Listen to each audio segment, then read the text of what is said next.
Hey, Matt here at M3, chapter 3 from Your Faith is Your Fortune from Neville Goddard. The principle of truth. Ye shall know the truth, and the truth shall make you free. John 8:32. We've all heard that one.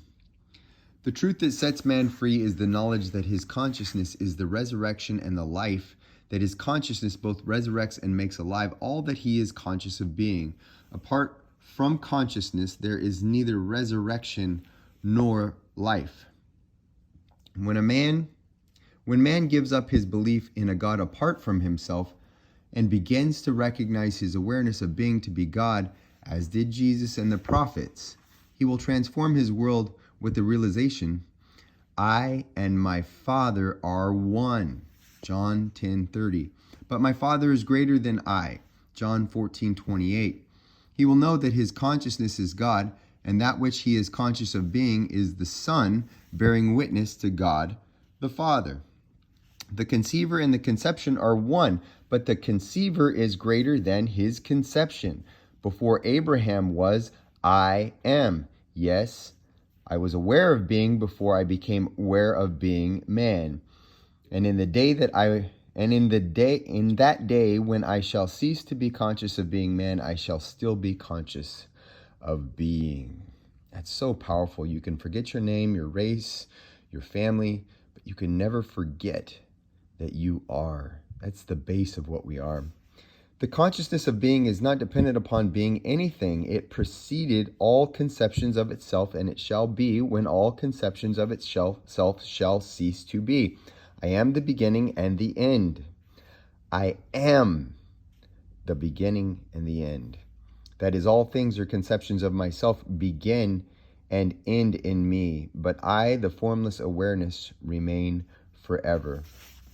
Jesus discovered this glorious truth and declared himself to be one with God, not the God that man had fashioned, for he never recognized such a God. Jesus found God to be his awareness of being, and so told man that the kingdom of God and heaven were within. Luke 17:21 and 23. When it is recorded that Jesus left the world and went to his Father, he was received up into heaven. Mark 16:19 and Luke 24:51. It is simply stating that he turned his attention from the world of the senses and rose in consciousness to that level which he desired to express. There he remained until he became one with the consciousness to which he ascended.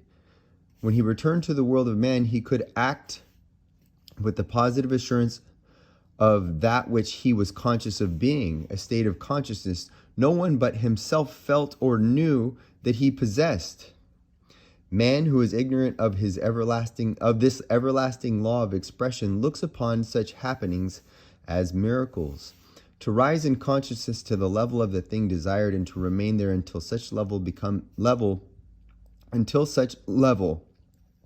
your nature is the way of all seeming miracles.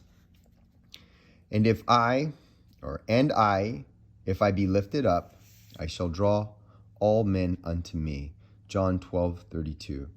If I be lifted up in consciousness to the naturalness of the thing desired, I shall draw the manifestation of that desire to me.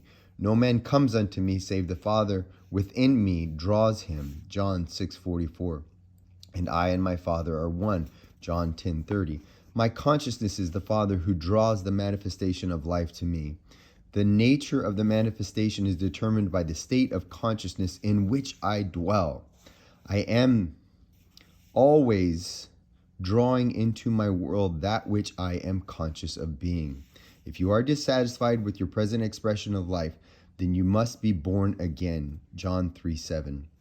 Rebirth is the dropping of that level which you are dissatisfied.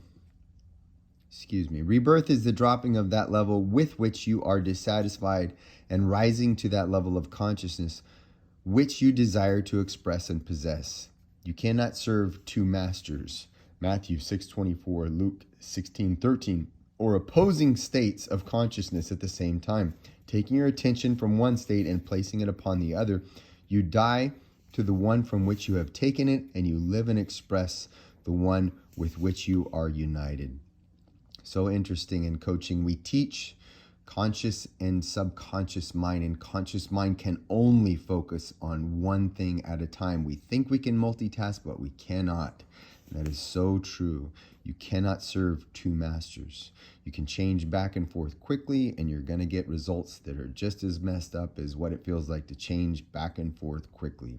We need to focus on one thing. Not knowing this, we focus on what it is that we don't want, and we wonder why it continues to show up in our life again and again.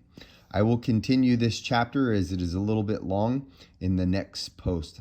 I hope you take this information and you understand. It makes sense of all the times that you've reached out to what we call God, feeling that God was separate from us, or maybe God would find favor in us, or things that we did, and understand that that's not the way. God is always answering your prayers, or a better way to put it is that God is always answering that feeling that you're putting out into the world according to whatever it is that you're wanting to change in your life. Matt here for M3.